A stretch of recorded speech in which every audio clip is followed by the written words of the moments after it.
Alors vous savez, Jordan, à l'époque où j'étais encore avec... Bouf, non, ça fait peur, hein. Du coup je me remémore, je suis là, quelle horreur. Alors, comme je vous avais raconté, Jordan, c'était quelqu'un qui aimait bien un peu pousser les gens dans leur retranchement, hein. D'ailleurs, j'avais des boutons à cause de lui. Je pense que j'ai eu une bonne endurance sur la colère et la violence avec lui. Mais donc, c'était quelqu'un qui aimait bien un peu vous pousser à bout. Et il aimait bien, hein. C'était genre un de ses passe-temps aussi, hein, finalement. C'était pas que de regarder par la fenêtre, emmerder les gens, il aimait bien.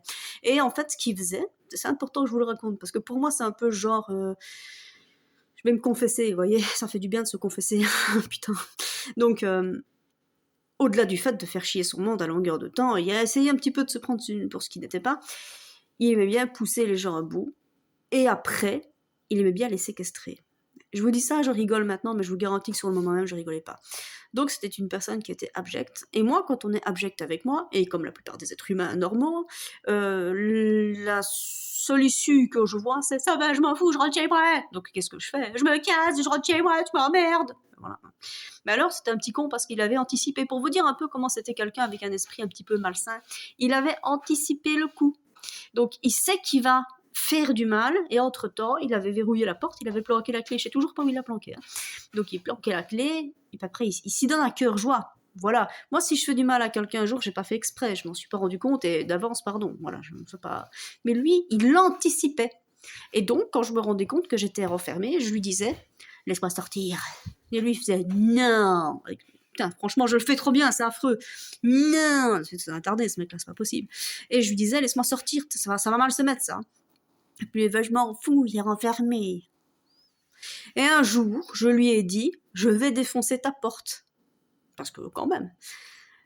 Bah alors, il prend vraiment un genre, je vous jure, c'est super énervant. Donc, il prend un genre, ma porte, elle est blindée. Ouais. Bon, je vais quand même pas essayer de défoncer une porte blindée, vous m'avez vu, putain, c'est bon, je suis pas Rocky, quoi. Donc, c'était vraiment des choses, vous avez pas idée à quel point ça peut bouffer. Et je me rappellerai, il y a eu une fois,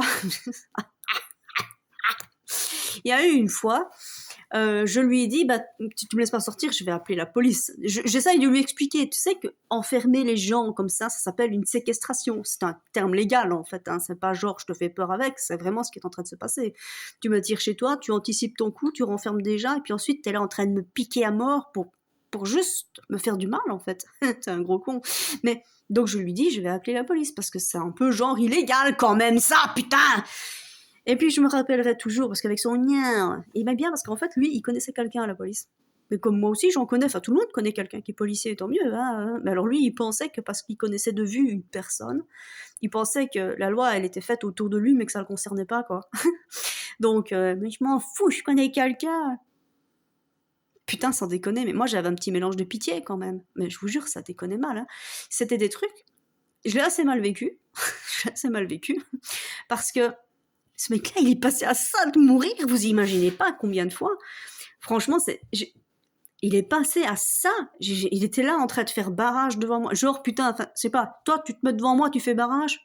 Tu m'as vu ou quoi? Je fais pas 50 kilos toute mouillée, je te fous un coup de boule, tu vas dormir pendant 2 mois. Mais je le revois, hein. Je vous jure que là, maintenant, j'ai envie de rire, mais sur le moment même, j'étais rouge comme une pivoine. Hein, il se mettait là dans l'escalier. Non, tu ne sortiras pas.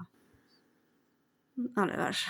Enfin, vous voyez, l'avantage, quand on fait 82 kilos, et que quelqu'un est en dessous de nous dans les escaliers, bah, c'est qu'il faudrait pas beaucoup d'efforts pour se le faire.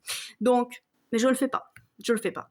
Mais je vous jure que ce mec-là, il est passé souvent à ça, de se faire ratatiner. Sans deck. Ses murs, ils étaient blancs, j'avais envie de les repeindre en rouge, si vous voyez ce que je veux dire.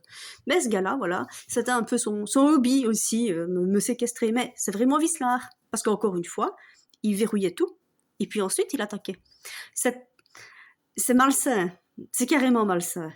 Donc, et quand je le revois faire, je dis non, mais moi je connais quelqu'un de la police. J'ai un peu de pitié. On peut pas.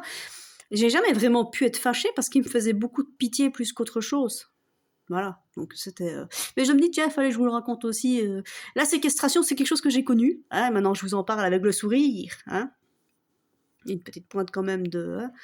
Mais parce que peut-être que vous aussi vous l'avez vécu. Bah, faites pas comme moi, appelez vraiment la police. Pour concrètement, je l'ai jamais vraiment fait parce que je l'ai jamais senti comme une menace. Mais, mais voilà.